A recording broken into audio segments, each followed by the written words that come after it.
I'm Danielle Boris, and I'm so excited you chose to join me for this episode of Unboxing Humans, the podcast where we unlock the human-to-human business model by uncovering what makes each of us a little weird. Unboxing Humans is brought to you by Sandbox. Sandbox's talent intelligence technology uses intrinsic motivation and purpose to identify who is disengaged from work and how to uniquely re-inspire each team member. Learn more at sandboxtogether.com. My guest this week is Melanie Varin. Melanie is the owner and chief operating officer of TopLine Results Corporation, an IT consulting company that helps clients bring together the right tools to build valuable relationships. Melanie co-owns TopLine Results with her life partner, Fred Varin, who founded the company in 1999. Prior to becoming actively involved at TopLine, she spent many years leading marketing teams for large Fortune 100 companies. When she became a national sales leader, her perspective on marketing changed significantly. She made marketing and sales modifications that drove better alignment and was amazed by the results. Melanie developed a passion for go-to-market alignment and loves to share the value and benefits of alignment with other business leaders and her clients.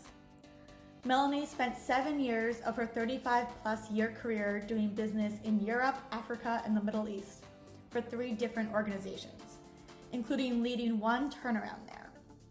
She is the proud mom of 3 successful adult children, Patrick, Clark, and Stephanie, and has a bonus daughter-in-law, Rose Varin Palermo. When she's not working or writing, you might find her traveling or enjoying fine food, both cooking and eating. Melanie, welcome to Unboxing Humans. Thank you. So glad to be here. Oh, I want to start with your company because you founded TopLine Results, which is a customer relationship management system. And I want to hear all about what you guys do. But I also think it's so interesting that you started the company in 1999. And what was that journey like? Can you talk a little bit about what inspired you to start this? Yeah, absolutely. So Danielle, I have to give my husband credit because he was really the impetus for starting the company. I had the big corporate job. We were moving around the country, actually even around the world. We lived in London for a little while, and he was trying to find his groove, if you will. He had been a manufacturer's rep. He had used a little kind of like a Palm Pilot type thing back in the day to manage his clients and whatnot. And he's like, hey, I really love this program called ACT. I think I could teach other people how to use it. So he started doing that while I was doing the big corporate thing. That was in Texas, and that was in 1999. And at the time, he called the company ACT Proactive. And then I got this corporate offer to move to GE in Wisconsin. We moved to GE. Originally, we weren't going to move. He's like, hey, I followed you around all these places. Seriously, do you want to move again? And just got this company started. And I'm like, okay, fair enough. Let's stay here. Let's stay put. Well, they came back 6 months later with a better offer. And he did the math when he figured out in the Dallas-Fort Worth area where we live, there were a couple dozen ACT certified consultants at the time. And in Wisconsin, there was one in Green Bay, which is a couple of hours away from Milwaukee where we were going to live. So he's like, maybe this is a good move for me too. So we moved up to Wisconsin, and he became like the #1 ACT representative in the country for like 8 or 9 years running. We got all these cool incentive trips and everything. And he then grew the business to include Microsoft Dynamics, Salesforce, Zoho, HubSpot. About 6 years ago now, I joined the company, bringing all of my expertise from having worked in corporate America, led national sales teams, led global marketing teams. Many of our clients are in those positions. And also having done a lot with process, with Lean and Six Sigma, to help our clients think through their process before they implement the technology. So he's really the founder, but we've been co-owners from the beginning. And I plugged in about 6 years ago and have definitely got my fingerprints all over the company now.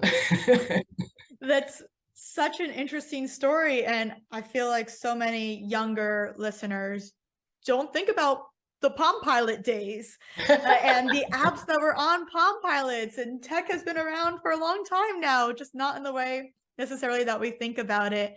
What made you decide to leave your big corporate jobs and join your husband? Well, I was leading a national sales team, and my team was combined with another team, and they didn't need two leaders. So I had the opportunity to look for a new job. But I had then the good fortune of plugging into a startup, and I had never done a startup before. And I actually worked with a startup out of Nashville.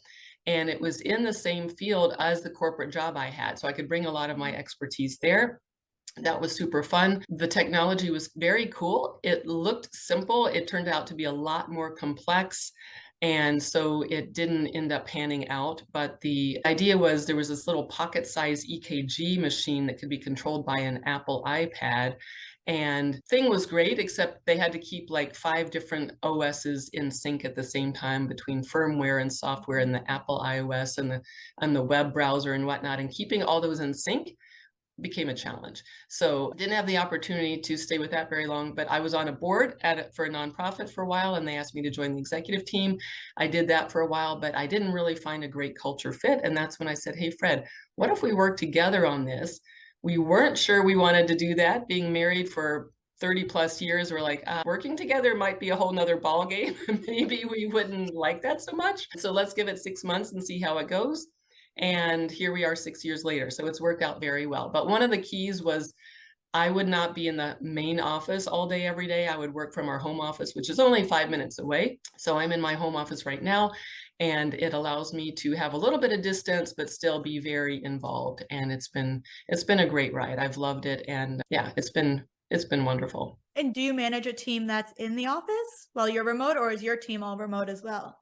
Some of my team is remote, so I lead a sales team, and one of our sales team members is down in Chicago, so she's remote. Our chief marketing officer, who I work very closely with, is remote all but one day a week. And so we were actually very well positioned before COVID because we had a lot of remote work. But I work very closely with the project manager also, who's based out of the office. So we have a lot of Teams meetings, but I also go into the office on occasion too. So I'm close enough that I could really drop what I'm doing and be there in like 5 minutes. So it's really kind of the best of both worlds. You guys seem to have been pioneering everything from the beginning. In the 90s, CRMs, pre-COVID remote work and hybrid work.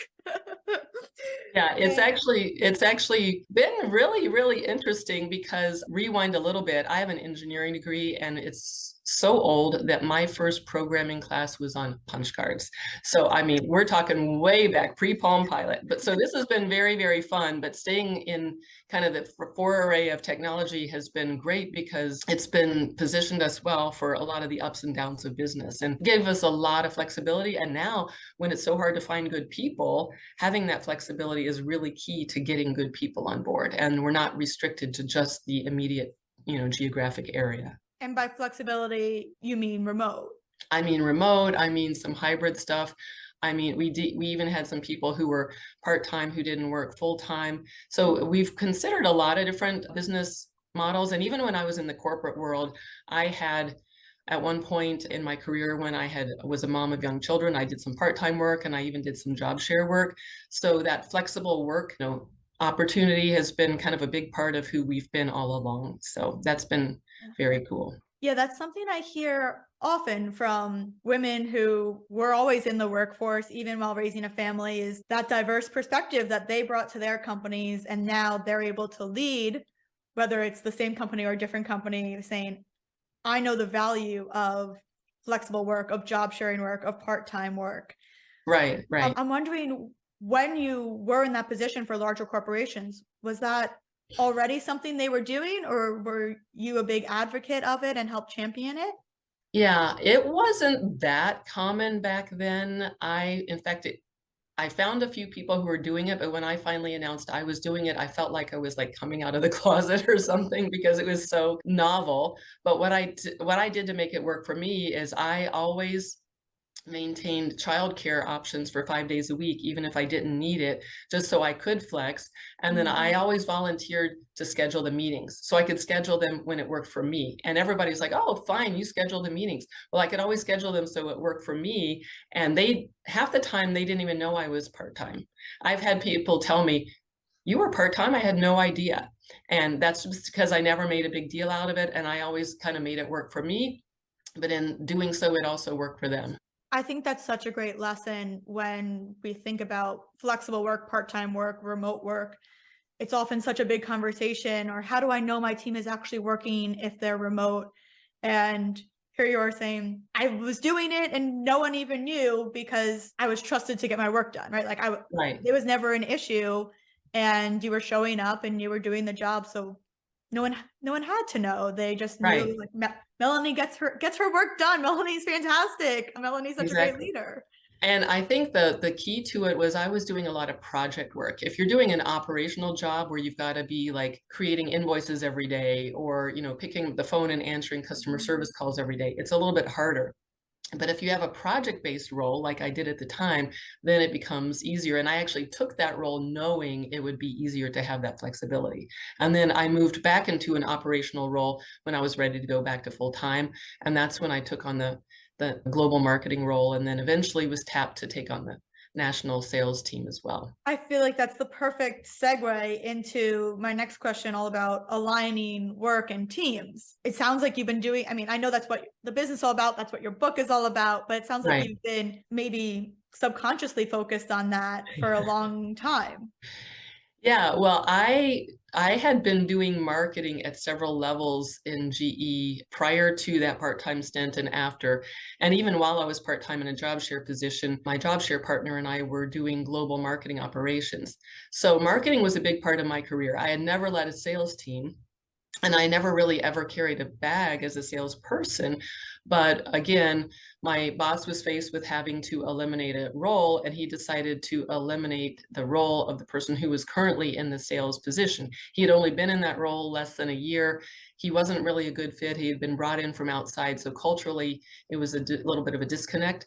And the guy who had been in that role prior to him was let go for compliance reasons. Oh gosh. So I didn't exactly have two stellar role models to follow. But my boss said, I think you can do it. I will give you a soft place to land if it doesn't work out, but I think you can do this. So he gave me a lot of support to take on the sales role at the national level. And when I started getting in the sales role, I realized, wow, some of the stuff my marketing team is doing is not really helping sales all that much. It sounds like good stuff, but it's not really helping close deals. And I got a lot smarter about what that would take. And then I also did a lot to kind of meld the two teams more. So we started doing ride-alongs where the marketing team would ride along with the salesperson. I started a sales advisory board where we would get together several times a year, and you had to be nominated as a salesperson who was a leader and an influencer among your peers to come and participate. And we got to share what's working, what's not working. This was a combined sales and marketing thing.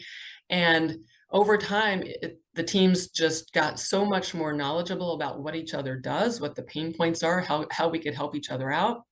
And then because of that, we started seeing great results. We were able to have super high margins. In fact, I think the highest margins in GE Healthcare at the time. We were able to land our biggest deal ever in the history of that group, a multi-million-dollar deal, much larger than anything we had ever done. We had great retention among the team. I mean, you name it, all the metrics that you would want for a team were benefited from this great alignment between sales and marketing. And once I saw that, I'm like, wow, more people need to be doing this, and that's what gave me the drive to write the book, is help other people realize the true value of getting those aligned. And then when I started digging into the research, I learned that sales marketing misalignment is a $1 trillion problem. And I'm like, it is big and it's everywhere. So yes, it's a problem that a lot of people need help with. And I'm happy to, plug in and let people know what I've learned and share a little bit of my journey. It's so fascinating because you're right. We often see the problems ourselves because of your experience in two different roles. And I speak with so many leaders and employees, honestly, who feel like they have to go up one ladder. But in reality, I don't know of a single person's career that's only gone up one ladder. That's the only ladder the whole time. And there's so much to be gained from diverse perspective, and diverse perspective, not only demographically, of course, but within the organization. And so how do you create an environment where people are able to lean into maybe different interests they have at work or different ways that they want to develop their perspectives? Well, honestly, Danielle, I think you are the expert in that. I should turn that back around to you because of what you're passionate about. But I think honestly, when it comes to, having those discussions you have on a regular basis, and certainly more than annually, minimally annually, but certainly more than that, because if you're a good manager, you're going to be talking with your team probably weekly or biweekly at a minimum, around what their goals are, how they're working with her, what do they enjoy, what do they not enjoy. We just hired a new person and she's kind of got a hybrid role, a little bit of sales, a little bit of marketing. She's brand new. She got thrown into a networking event. And afterwards, she said, hey, I'm not super comfortable with networking. I'm much happier making calls. And it's like, wow, we need people making calls. Let's have you do that. We can find somebody else to go through the networking. So I think having that open dialogue is fundamental to that. And then having people being willing to advocate for themselves and stand up and say, this is what I enjoy, or this is what I think I'm better at. And, there's two philosophies here. One is really lean into your strengths and develop that, because that's where you're going to be happiest.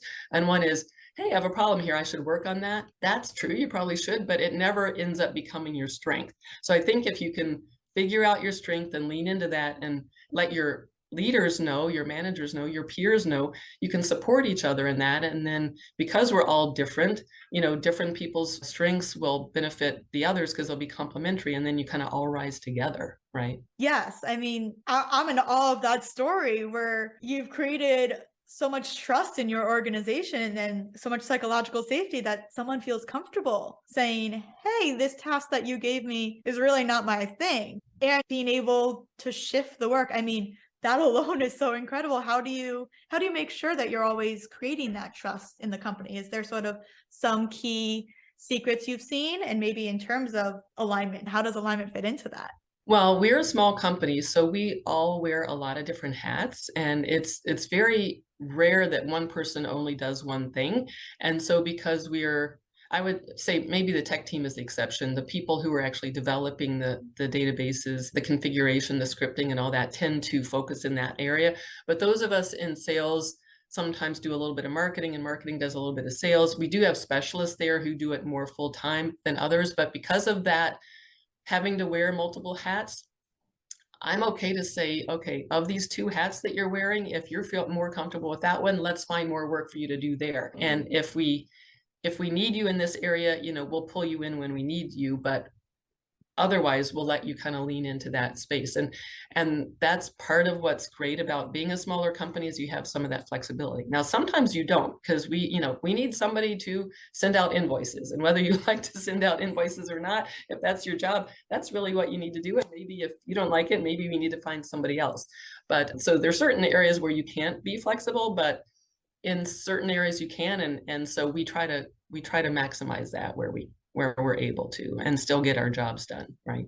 Yeah, it's something that's so key to smaller companies, and that larger companies, I think, want to do it, but often get stuck in how that happens. I'm wondering, with this alignment of sales, rev ops, and marketing, how do you know if you have misalignment to begin with?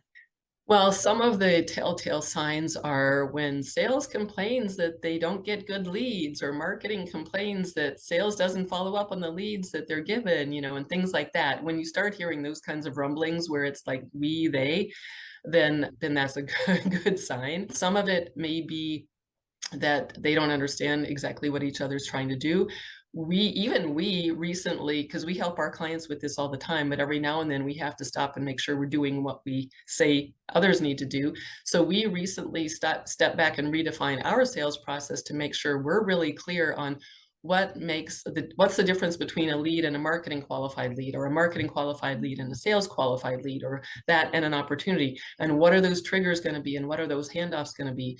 And if everybody's really clear on those handoffs and who does what when, not only is it going to be more seamless and transparent for the prospects and the customers, but it's going to be just much more clear for the team on who does what.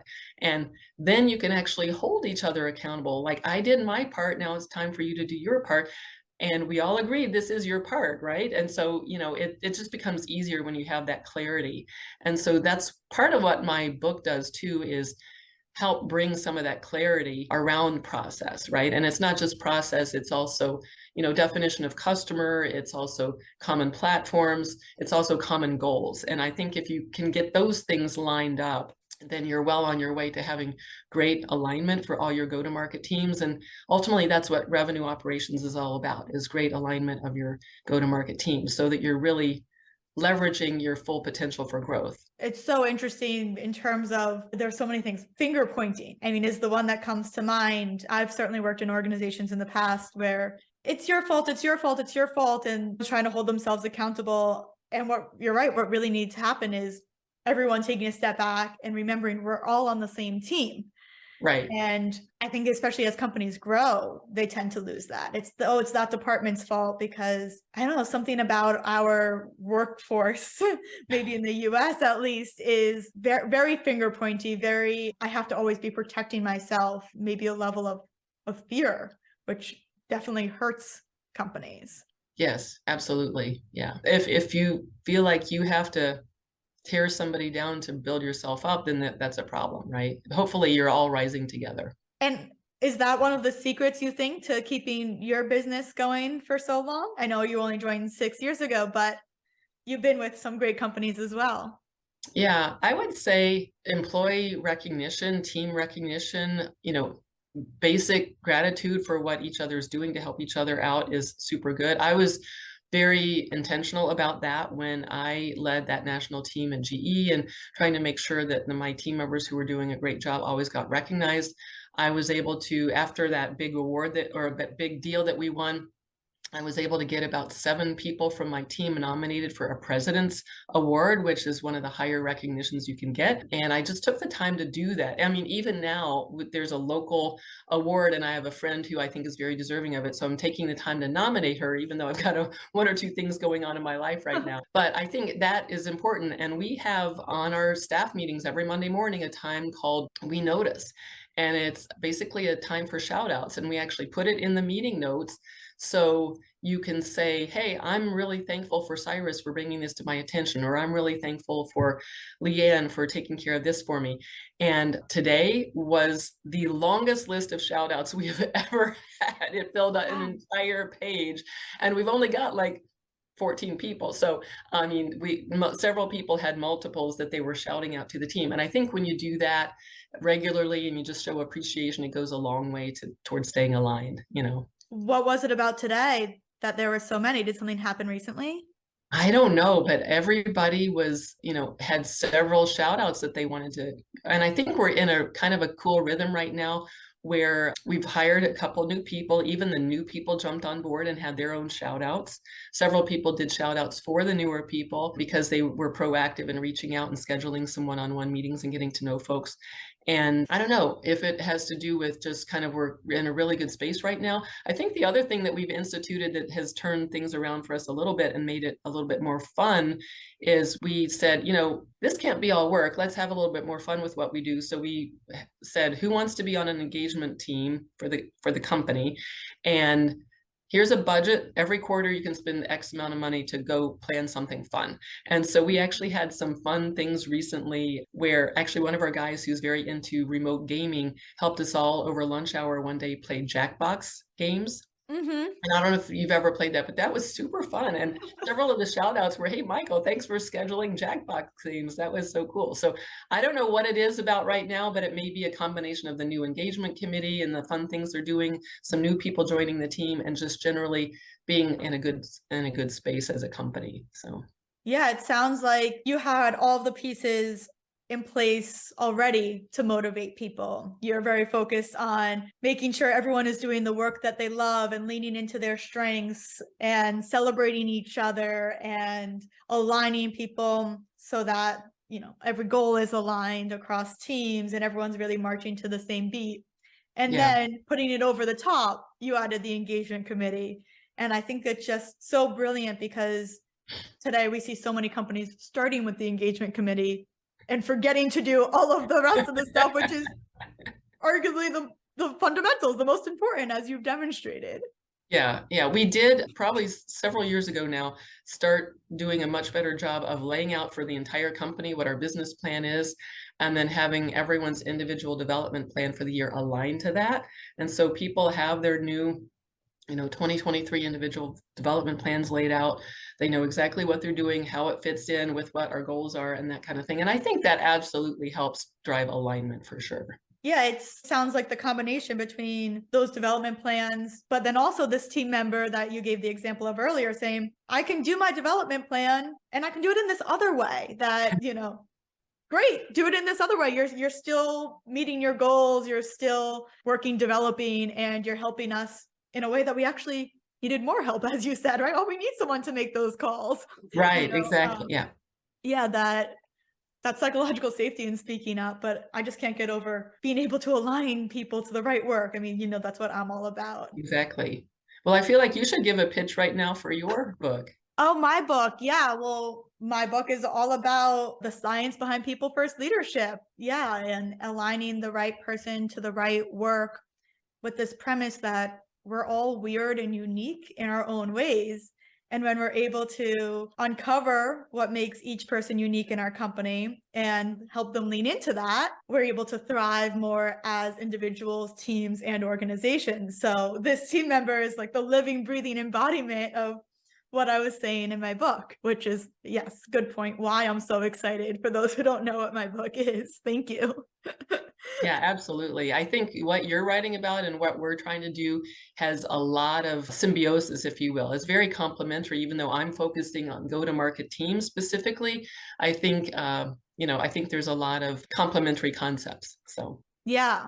You can speak more about it because I know you and I have had that conversation in the past, but feel free to expand. Well, like you said, if people are doing the jobs that they love, they're going to just do a better job at it. And while you have certain jobs that you need to fill and you need certain skills and techniques that they need to bring to that in order to do it well, if you give them the flexibility to work on the stuff that they love in addition, or make sure that the stuff they are working on is the stuff they love, it's just going to be better for everybody all the way around. In terms of sales and marketing alignment, obviously you have to have salespeople who are good at what they do and lean into that. You have to have marketing people who are good at what they do and lean into that. You need to, sometimes we will often hire people who are earlier in their career and train them to do things the way we would like. So we end up offering a lot of coaching and guiding and leadership and training along the way.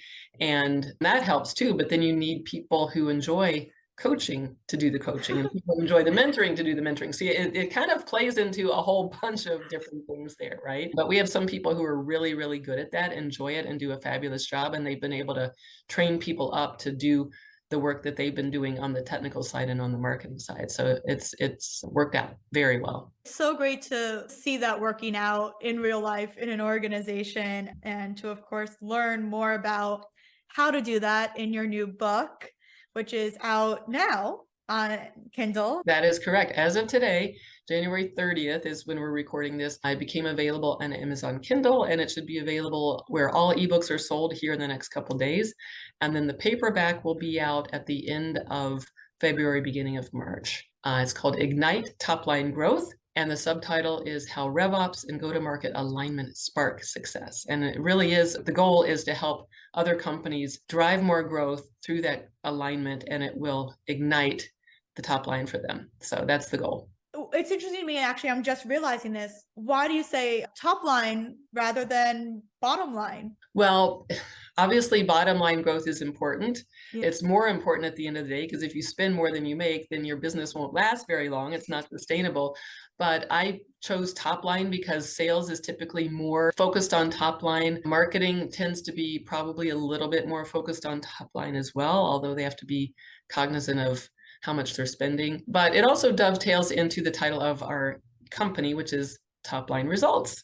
So there's a little bit of a play there. So we wanted to keep that consistent. I'm just putting together what a unique perspective that is, because everyone always says, how does it impact the bottom line? How does it impact the bottom line? But you're not going to get to the bottom line unless you start at the top line.